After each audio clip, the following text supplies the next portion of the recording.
Okay, so today we will be discussing kinetic theory of matter. Now, a very important term to understand before we start this chapter is kinetic energy. What is kinetic energy? Now, kinetic energy can be simply defined as the temperature of a particle. Now, the particle could be either a solid, it could be a liquid, or it could be a gas. It could be any of those. Now, basically the temperature is how much heated or how much cold a particle is. For instance, if we're talking about gases, gases can move randomly away from each other, far away from each other, due to the fact that they have high kinetic energy and high temperature. On the other hand, liquids and solids do not have that much liberty to move that much away from each other. Liquids can move away, however, solids are closely packed together because of the fact that they have low kinetic energy and low temperature, whereas the liquid have a higher kinetic energy compared to solids but a lower kinetic energy when comparing it to gases. Okay, next up we will be discussing solids. Okay, now for solids and all other the states of matter, we will be discussing three things: arrangement, movement, and their shape.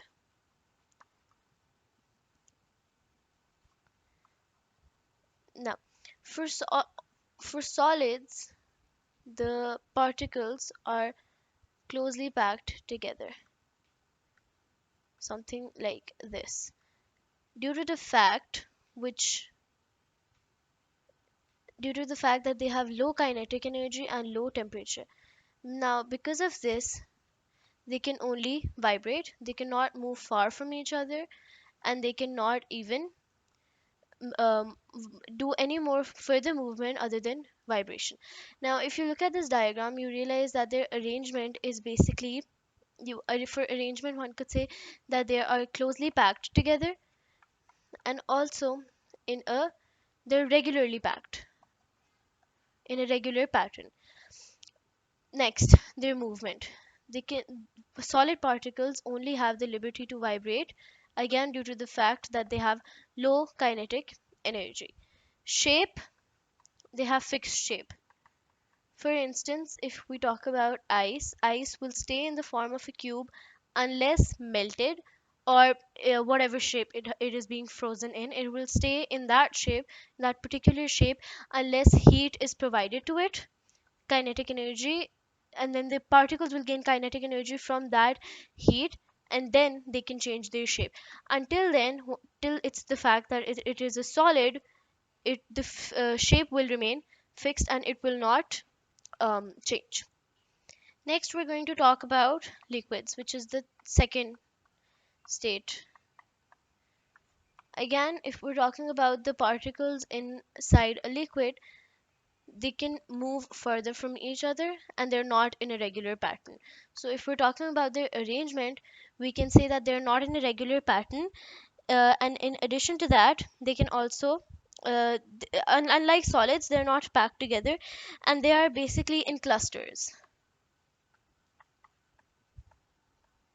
and they are slightly further apart from each other, as can be seen in the diagram that the molecules are not exactly packed together.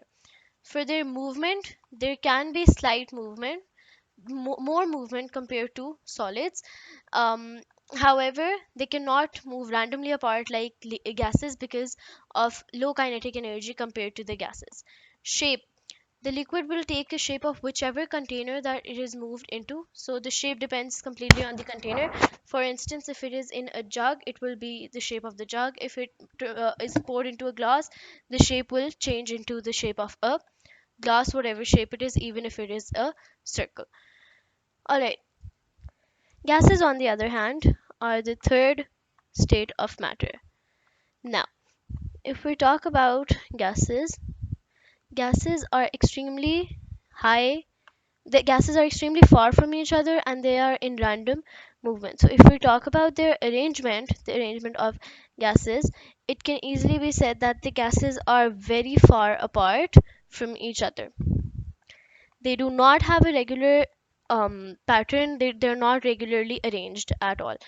Again, their movement, they move at a very fast speed, and they move randomly in different directions. Thirdly, if you talk about the shape of the gas does not have a fixed shape, it occupies any available space. That is why when a gas is in air, it is everywhere and not in a fixed shape. All right. Um. Next. Next, we will be discussing very important things which are known as bond making, the opposite of which is bond breaking. All right. Now, let's first talk about bond breaking. To break bonds, energy is absorbed. Okay, let's try to further understand this. Let's say that we have an ice cube, alright? Now, it is, of course, solid particles which are bonded together, very closely packed. Now, to break this bond, to turn it into water, you will need to give it heat. That heat is basically the energy that is being given to it. Now once it takes the heat, the particles, they will gain kinetic energy and they will move further apart from each other, which will cause a change from state, which will then be solid to liquid. That this is known as bond breaking. For bond making, let's again take the same example of water turning into ice. Okay, now for this, let's say now, um, in this liquid, this is liquid, this is solid. When this, for bond making, energy has to be released.